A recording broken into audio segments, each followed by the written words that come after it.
The Secrets of Doctor Who is brought to you by the Star Quest Production Network and is made possible by our many generous supporters. If you'd like to support the podcast, please visit sqpn.com/donate. You're listening to The Secrets of Doctor Who, episode 136. One day, I shall come back. That's it. I've been renewed. As when a Time Lord's body wears out, he regenerates. I'm a Time Lord. I'm not a human being. I walk in eternity. Braveheart. Change, my dear, and it seems on a moment too soon. Unlimited rice pudding. Position universe. Wearing a bit thin. Fantastic. Hell, Scottish. I can complain about things. Should be fine. Howdy, all. Father Corey Stika here. Different voice, obviously, to start out this episode. I've taken controls of the TARDIS from Dom. He's off enjoying hopefully a great vacation, very much needed vacation. But I'm not alone. Jimmy Aiken is also here with me again. How's it going, Jimmy? It's going okay. The companions have taken over the TARDIS this episode. Exactly. Yeah, both in this episode of Secrets of Doctor Who and in the episode of Doctor Who we're going to talk about. They're going to take over for a little bit, much to the Doctor's chagrin, I think. He wasn't too happy about that. But we're talking about the episode The Visitation. This is a fifth Doctor serial. This from Peter Davison's time. It's a season 19 serial 4. So we're still in the first season of Peter Davison. It was a 4-part serial, kind of right in the middle of the season. It aired from February 15th to the 23rd in 1982. It's kind of funny watching this episode because, of course, I remember watching Peter Davison as a kid, and I always thought of him as kind of the quiet and the kind Doctor. You know, he had Tom Baker, the fourth Doctor, who was very bombastic and could get kind of harsh and a little aggressive. But also whimsical. Whimsical, yeah. But the fifth Doctor was kind of the quieter, maybe put out a little bit of a snarky comment, but he was still kind of quiet and kind. He wasn't in this episode at all. Yeah, in this story, he's really channeling his inner William Hartnell. I mean, yeah, I thought to myself, and I have it in my notes, that, wow, he's like, I wonder, is he deliberately doing William Hartnell in some of this? He sounds a lot like the first Doctor and displays some of that same grumpiness. Yeah, he was very almost abusive at points to both Adric and Tegan. I think Nissa's the only one that really kind of got away with not having that turned on her, or at least she was willing to give it right back, I think, more than anything else. Yeah, and that's something, incidentally, that Peter Davison has commented on, that, and I don't know that this was in the writers' minds at the time, but Peter Davison has commented that Nyssa, of all the companions he had, was the one that he thought was most on his Doctor's wavelength. Mm-hmm. Oh, very much so. And you see that very much in this episode. Of course, the companions are Tegan, Nyssa, and Adric. We still have the 3 companions for a couple more serials anyways. And yeah, not for too much longer for Adric, though. No. He's going to have a little bit of an oops at some point soon. I like that way of putting it. Yeah, exactly. Little curse of the fatal oops. Yeah, exactly. And then, of course, this episode, interestingly, this is probably one of the few serials, at least of this period of Doctor Who, where it falls right after the previous one. Mm-hmm. So, it's right after Kinda, where Tegan had her mind controlled, and she reflects on that, where she was controlled by this snake alien being, Buddhist whatever thing. It was. Yeah. And it's interesting because usually during this time frame, early in Doctor Who, the first few seasons, first couple of Doctors, there were points where it would just go from one to the next to the next to the next. This now there's more gap. By this time they're doing more gap between them, and that's where a lot of the audio dramas and the books and so on kind of fit in. Yeah, but not this time. Tegan even talks to Nyssa about the fact that she was basically unconscious for most of the previous adventure. Yeah. She got 48 hours of rest while they had this exciting, weird thing happen to them. Yep. And if you want to hear about that one, you can go back a couple episodes of Secrets of Doctor Who, and we talk all about it. I had fun talking about it. Yeah. I found it interesting, so they titled this The Visitation, and that's a very nondescript title. I mean, oftentimes we have titles that tell us something about the episode, like Tomb of the Cybermen, so you know the Cybermen are going to be involved, or Genesis of the Daleks, so you know it's going to be about the Genesis of the Daleks. But here we have The Visitation, and that sounds like even, I don't know, a vaguely supernatural thing. Exactly. But there's nothing supernatural about this. It's about pteroleptals. This ought to be called like Attack of the Pteroleptals or something. Yeah, and that's it. Yeah, I guess you could think of just, the idea of the comet, quote unquote, being, the spaceship burning up and the android and stuff, like, visitation of something that is, by the standards of 17th century England, supernatural, but really isn't as we understand it now. Yeah. So this is, as you indicate, this is set in the 1600s in England. And we actually get the exact date towards the end of the episode. At the very end of the episode, we find out exactly when it happened because of a major event that we'll get to in a little bit when we get to that point. But we open up in this this manor house, this oak panel manor, beautiful manor house, and with a pretty dysfunctional family, actually. Yeah, we get to see what people had to do to keep themselves occupied in the evenings before the internet and before people could just look at their phones all evening. Yeah. Yeah, you got the father's sitting there drunk and dozing off in front of the fireplace. The son's working on it, cleaning his guns, and he's pretty upset. And the daughter was watching fireworks. Of course, I don't know if she knows what fireworks were at that time, but she's watching something in the sky that's got her pretty interested. And the put upon serving man is doing put upon service. Yep. Yeah. There's some pretty good stereotypes in this one. But we know, as they say, strange lights in the sky never bode well for the future. So those fireworks turn out to be something much more sinister and pteroleptally. Yeah. And they don't have to wait very long, because all of a sudden the serving man is killed by an energy beam, and there's a flintlock versus energy beam battle. And I love it how the son immediately says, once they realize that the serving man has been killed by an energy weapon, he tells his father that that something is in the house and has just used a gun of a sort I've never seen. And it's like, yes, he immediately figures out a laser weapon is a type of a gun. That's great. I like that. Yeah, exactly. It's like, take the weapon you're using and move it ahead about, 300, 400 years, know, but it reminded me, and several things in this episode reminded me kind of the way Jamie just rolls with advanced technology. And later we're going to meet an actor who has become a highwayman, and he, again, just dealing with the doctor and all the technobabble that accompanies the doctor, he just kind of rolls with it. Yeah, he's just like, I don't understand what you're saying, but okay, whatever. Yeah. But we right off the bat, we get one of the pteroleptals die, although we don't actually see it. We just hear it scream and hit the ground. Yeah, this is another thing I really liked. They shoot back at the pteroleptal with a flintlock, and they hurt it. It's like, yay, for once the aliens are not immune to bullets. Yeah, the Brigadier would be very happy. Unfortunately, then we get to see the robot that the pteroleptals have, and it looks absolutely ridiculous. It garish, looks like, very garish. Yeah, it looks like some kind of robot dressed up as a harlequin with jewels on it. It's just, really? Yeah, you wonder what they were thinking. Of course, this was the early 80s, so garish is the story of the day then. Meanwhile, we flash into the TARDIS. Oh, by the way, the android does end up killing the family, we find out later. Yeah. But we flash over into the TARDIS. Adric and the doctor are arguing, which is like, okay, so it's Tuesday, in other words. That's pretty normal.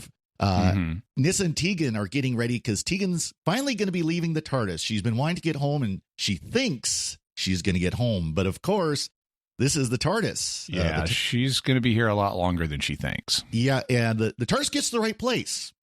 It is Heathrow. Yep. About 300 years too early, we find out from Adric.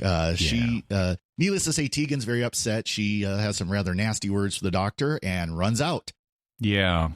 Which is a little counterproductive to her interests. It's like, push that button again, is what she ought to be saying. Instead, she leaves the TARDIS so she can't get back to her own time for a while by her own choice. She's just gotten out of the time machine. Well, she's so distraught, apparently, that she just wasn't thinking like that.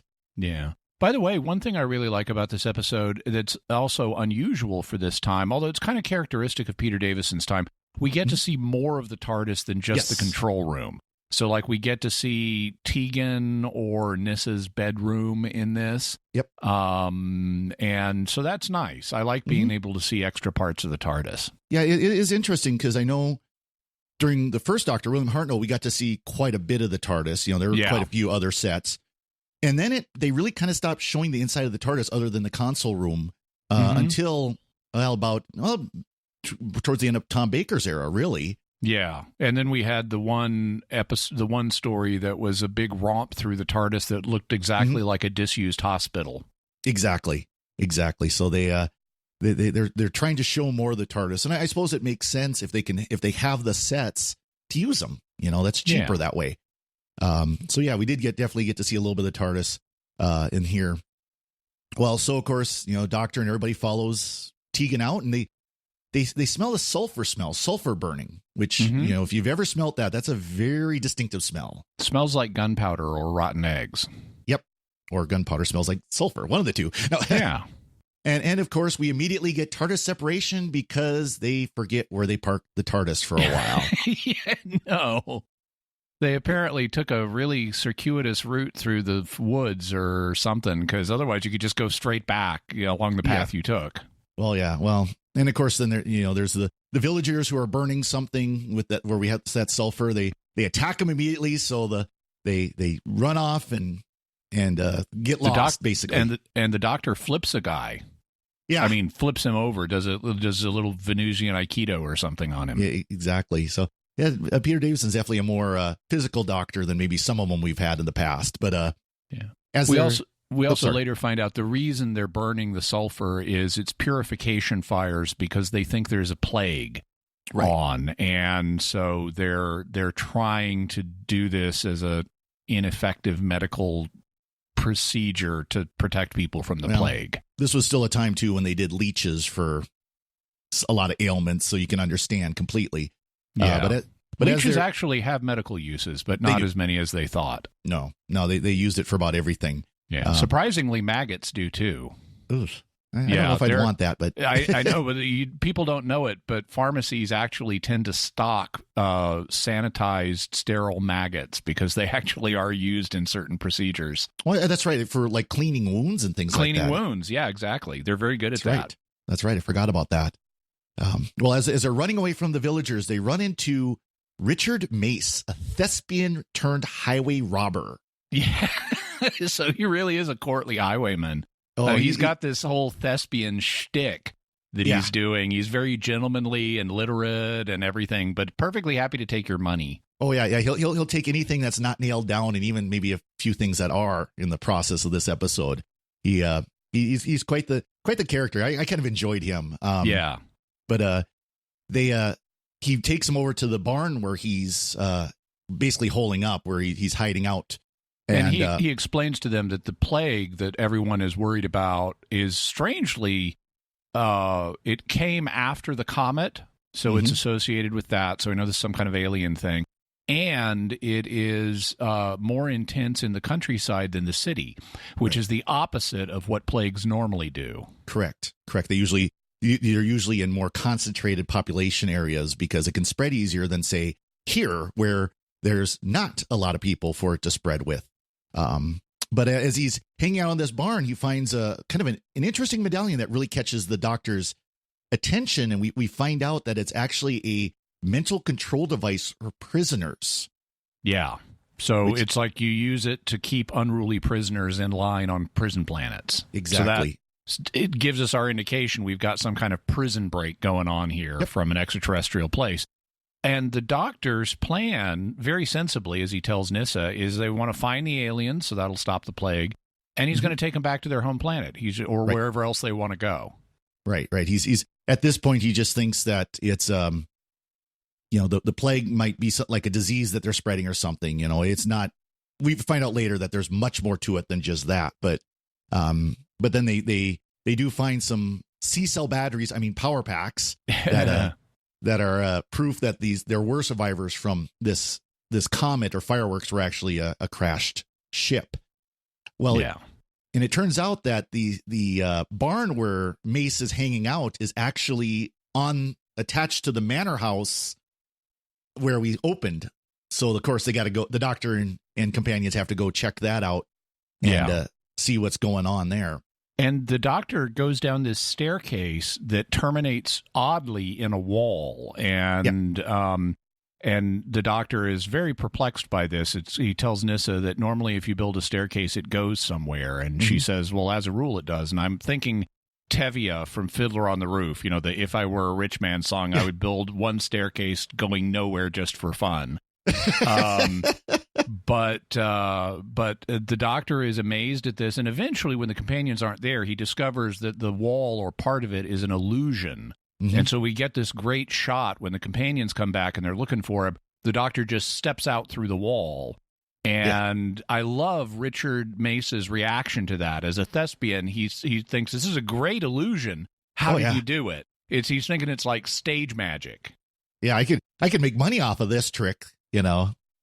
It's understandable. Yeah, it's again, for somebody like Richard Mace to be just, well, I guess if we saw an actual like holographic wall, we would be pretty amazed. We might have a better idea what it is, but cool volumetric display. How much did that cost? Yeah, exactly. Exactly.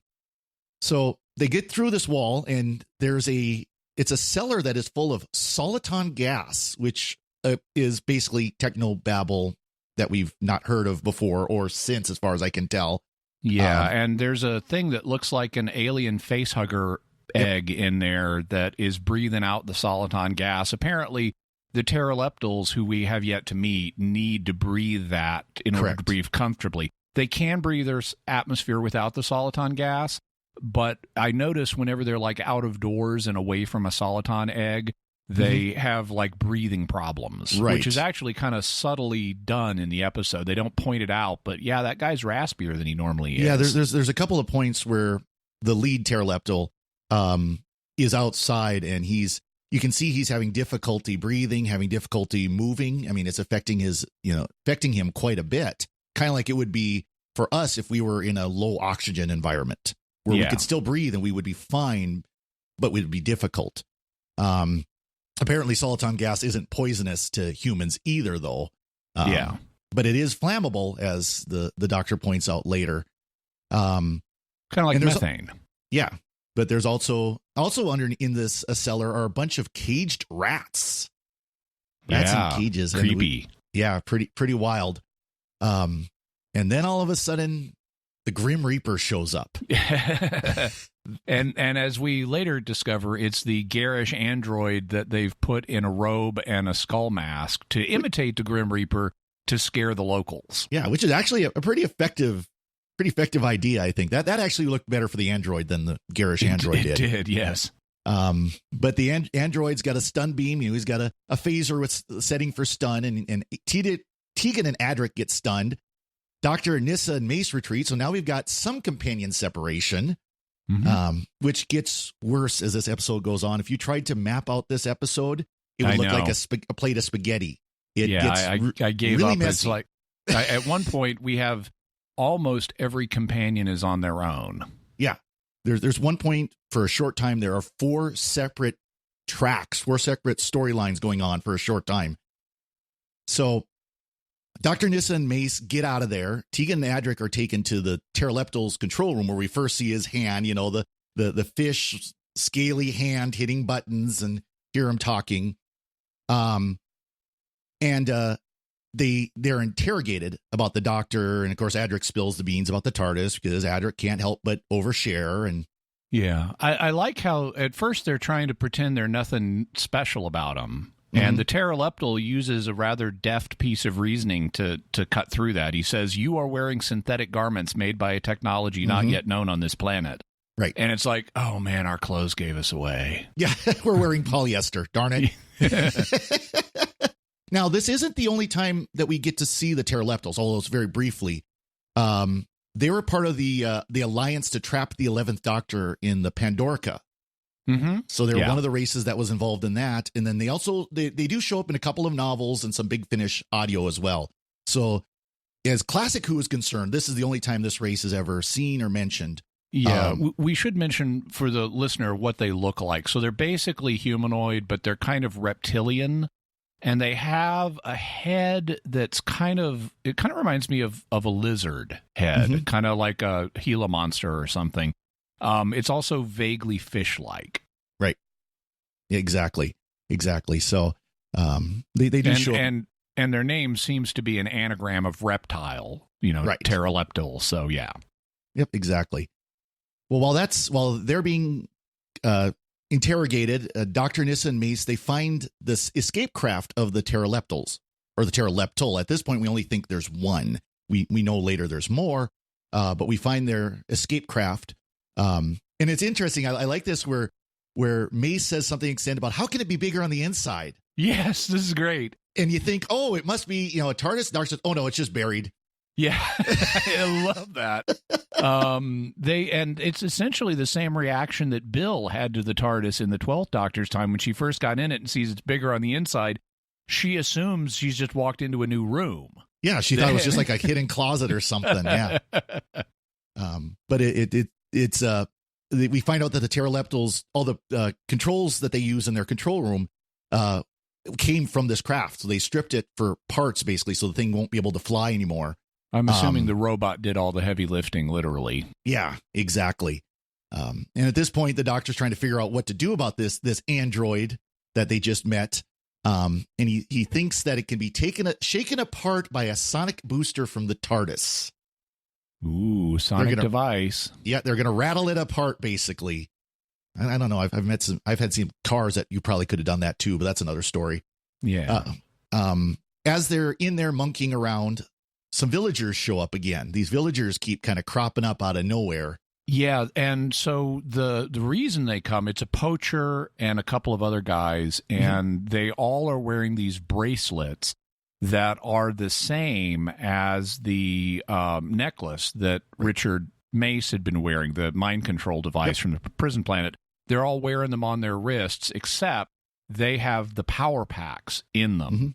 And so theirs are active, whereas Richard Mace's was not active because it didn't have a power pack. And the pteroleptal is directing them to, go get the Doctor and bring him back here. Exactly. So they come, and the Doctor quickly locks the hatch, at which one of them tries to use an axe to break down this, science fiction super metal door. And they do say, well, he might accidentally, they point it out, and the Doctor says, well, he might hit the open door button with the axe or something. Might actually figure out a way to get in. So fortunately, however, there happens to be a ready escape hatch on the other side of the craft that is actually above ground, so they're able to blast that and escape. I love the escape hatch from the escape pod, and then they escape through it. Exactly. Well, it makes sense. If you got an escape pod, you might have to be able to break your way out of it at some point. So that actually makes a lot of sense. And at this point, now we get to 3 separate tracks. Well, we've got Tegan and Adric at the manor house, and the Doctor sends Nyssa to the TARDIS to make the sonic thing to shake the robot apart. And then he and Richard Mace go to find the miller, who's the only person they've seen going to and from the manor house. So they're going to go find the miller and talk to him. Exactly. And, of course, he's going to be wearing a bracelet, too, so that's not going to end well. Of course. Meanwhile, like you said, Jimmy, Tegan and Adric are over in the manor house, and they're put in this locked storeroom that Tegan figures out they can escape through a fan light. And I'd never heard that term before, but it's basically, of course, as Tegan explains in the episode, it's an opening above the window to illuminate the corridor outside of it. You know, I've seen those windows like in old buildings. One of the seminaries I attended had those, but those were more for the air. Transom, but those were more for air than they were for light, because of course they were built after there was electric light and glass windows. So I mean, it wasn't as big an issue. But they end up escaping from that room after climbing out, and of course, Tegan's gonna let Adric out, but by the time she gets back to the door, kind of pokes around and gets back to the door, and he's already climbing out. So okay, whatever. And they end up in back in that main room of the manor house where Adric fights with the window just long enough to be able for him to escape, but not Tegan. She's recaptured. We now have each of the companions is off on their own, and the only person with the Doctor is the thespian highwayman. Exactly. So this is where it gets really confusing, because they're going back and forth. Also, Tegan gets braceleted now. So for the second story in a row, Tegan gets mind controlled. Yep. Again, she gets mind controlled, and she has to start doing packing some small vials with a deadly blue fluid that we have no idea what it is.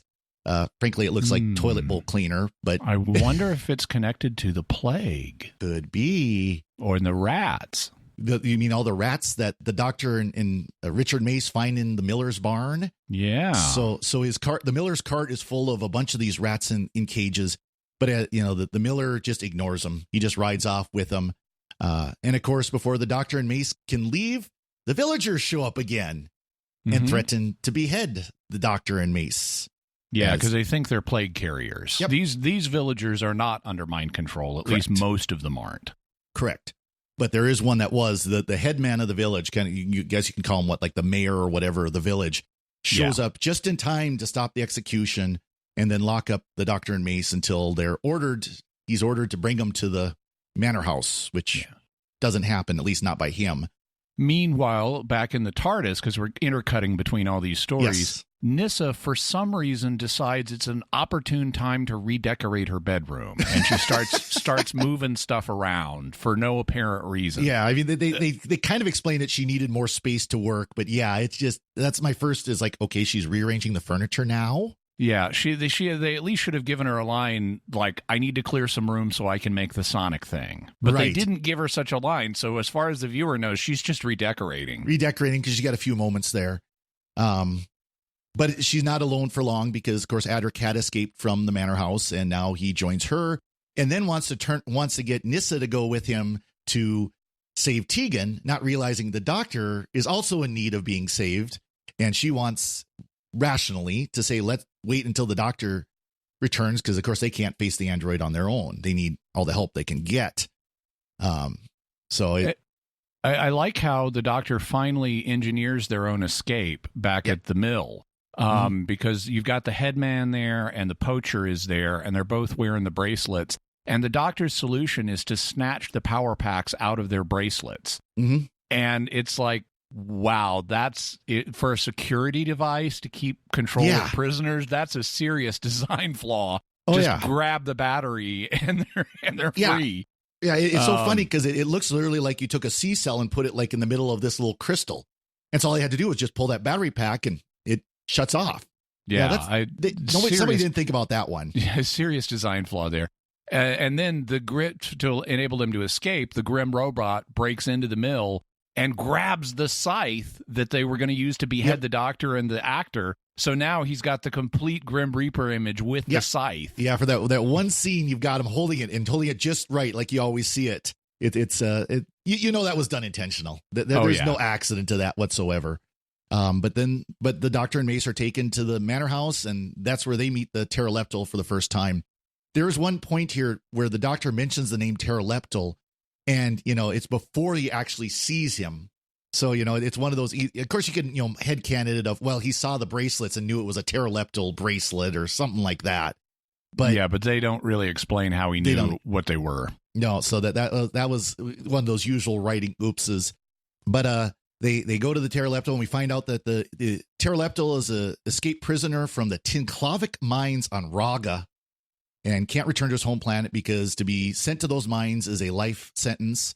And so the doctor says, well, I'll take you anywhere you want to go. Yep. And the Pteroleptal is like, no, I don't want to go anywhere else. And even though there have to be lots of great planets the doctor could take him to, but the Pteroleptal is irrationally fixated on the idea of, I'm going to wipe out, I and my three buddies, we're going to wipe out all life on Earth and take this planet over. Right. And that makes no sense because it's like, there are lots of uninhabited, habitable planets I could take you to. You could take them over right now without all the genocide. Yeah. Well, it's interesting because the doctor comments how the Pteroleptal, and you hear kind of some of the phrases the Pteroleptal uses, where they're fascinated by arts and sciences and by death.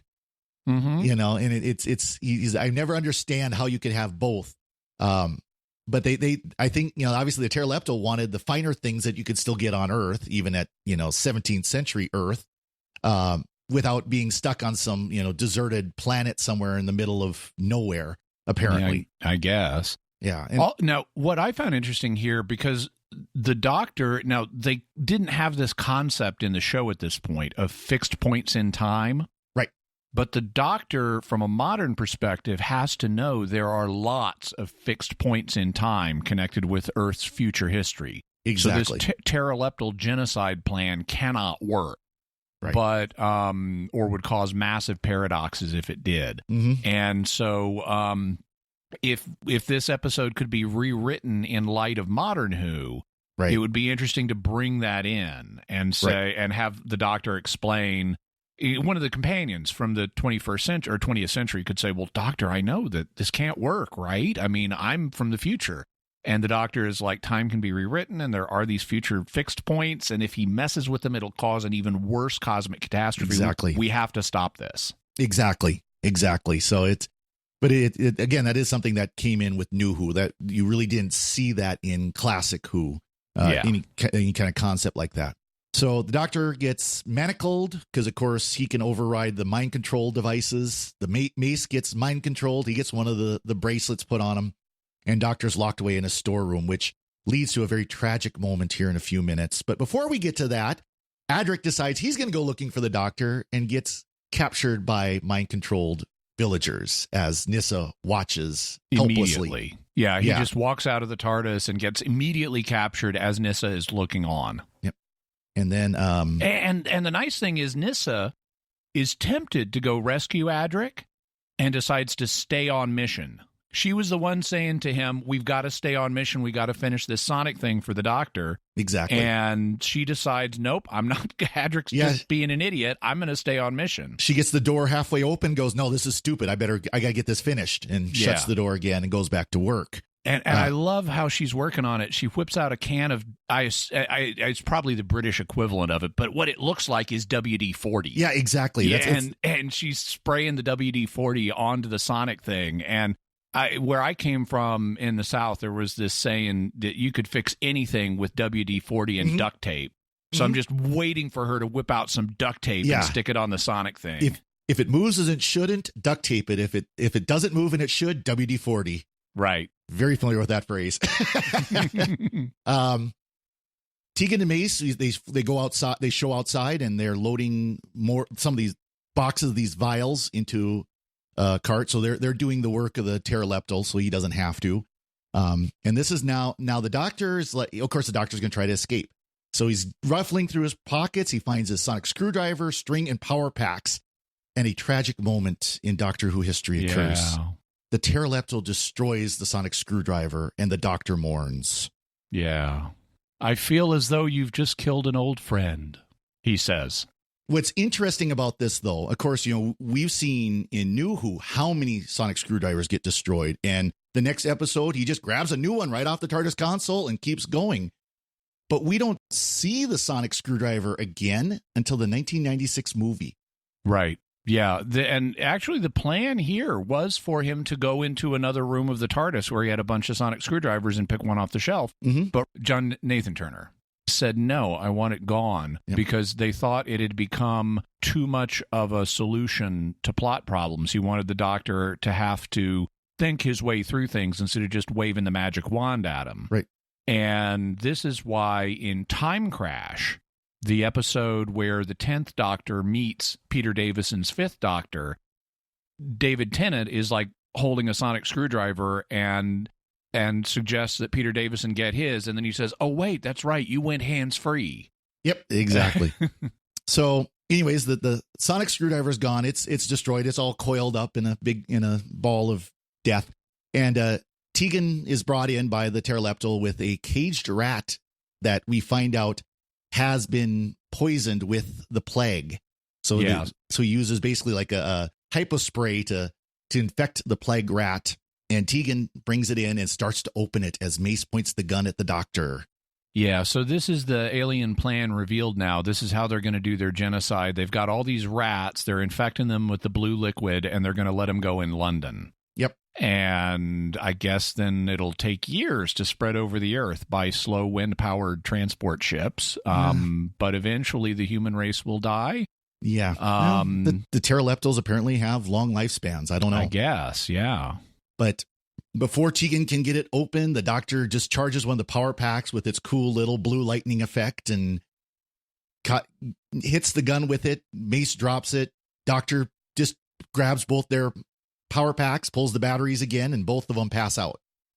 Yeah. And then, which is a handy thing that happens to people when you yank the power pack. They pass out momentarily. Yep, exactly.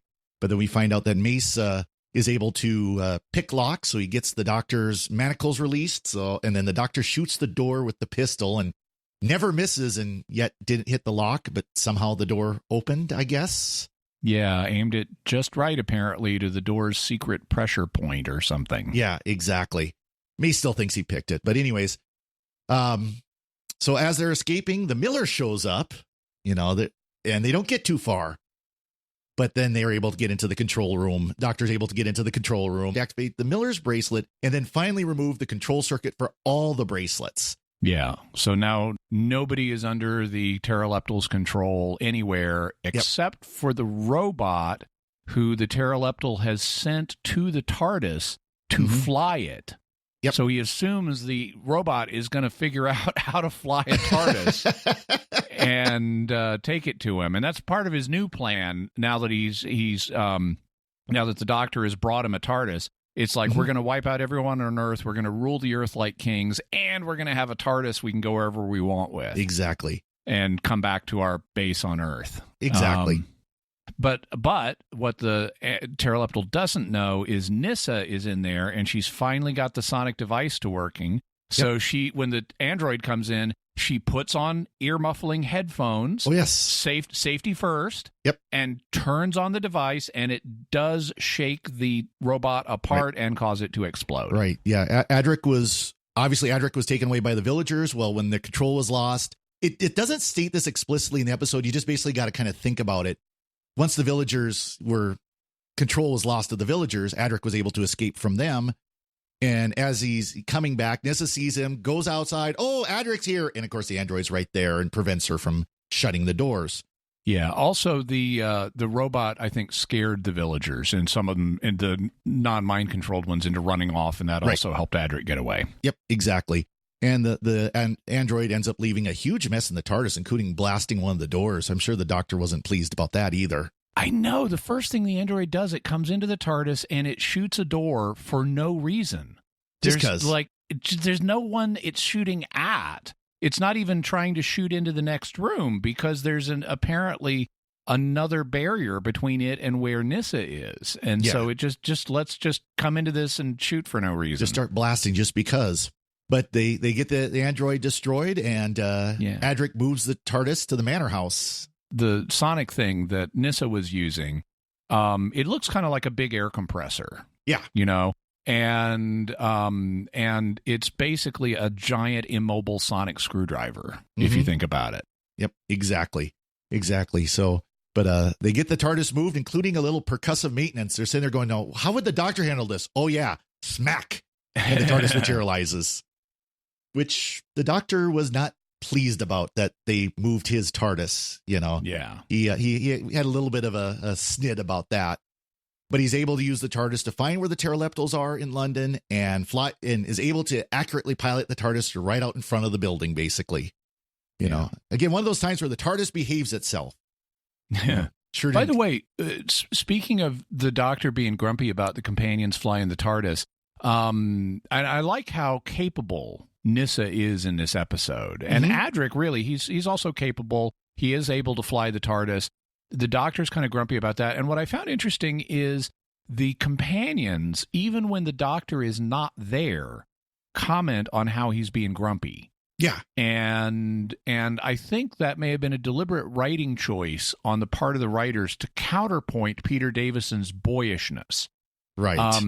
This is something that later happened in a kind of a different way with Matt Smith. Matt Smith was the youngest guy to ever play the Doctor in his time, but he deliberately played like an older man who has seen this life of tragedy. And so you're counterpointing the boyishness with some other element. And here, at this point in time, Peter Davison was the youngest man to ever play the Doctor. And so I think they're using the grumpiness like, an old man who's got creaky joints and isn't feeling his best.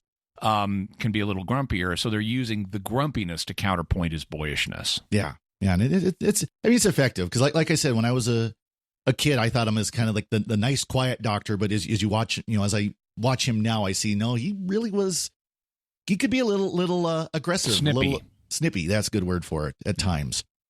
So but they find the base, which happens to be inside of a bakery in middle of London. I love the map they showed where they're doing the search, and it's like an old school 17th century map. It's not like a Google Maps or something like that. But they get in there, and the doctor lights a torch, and the pteroleptals are smoking their big hookah thing to get the soliton gas. Yep, exactly. But the doctor comes in and doesn't realize there's two pteroleptals waiting for him, waiting for them, and they come in and they get jumped, and there's a fight, and the fire breaks out. And the energy because the doctor drops a torch onto the hay. The doctor's the one who starts the fire. Exactly. And he doesn't have a good record for that. But there's the energy weapon that the pteroleptal's holding, the lead pteroleptal's holding. It starts to overheat and eventually will explode just as the doctor and companions escape the building. Imagine the scenes in the movies as they're running out of the building and everything goes up in flames. Also, during the fight, they have this rifle, and Tegan takes the rifle and tries, I would say pistol whip, but it's a rifle. She tries to rifle whip one of the pteroleptals, but she's like hitting it with the barrel of the rifle. And it's like, I don't think you know how this works. If you really want to pistol whip someone, you don't use the barrel, you use the stock. Yeah, use the butt of the gun, not the barrel of the gun. But either way, they're able to escape, and we see as the fire is growing, we see the pteroleptals just burning. I mean, it's rather graphic actually for the time of the episode.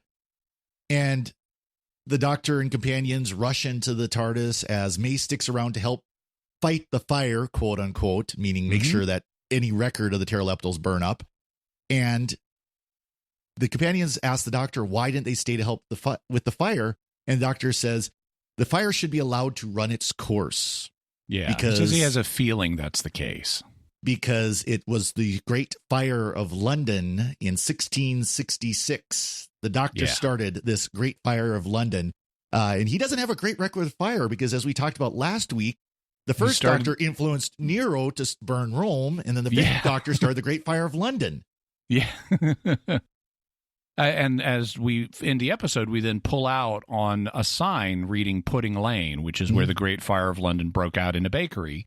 Yep. But I like how they don't tell us that. They expect the audience to know that. Correct. And so I can just imagine, I like the subtlety of not just hanging a lampshade on it. And I imagine, like, for kids, they would be going, what's going on here? And then their parents would explain for them. Well, I wonder if, in those, obviously our listeners over in the UK could help us out with this, but, like here in the United States, talk about Mrs. O'Leary's cow. Right. And the Great Chicago Fire. I wonder if it's the same kind of idea that they would know, Pudding Lane. Yeah, that's where the Great Fire of London started.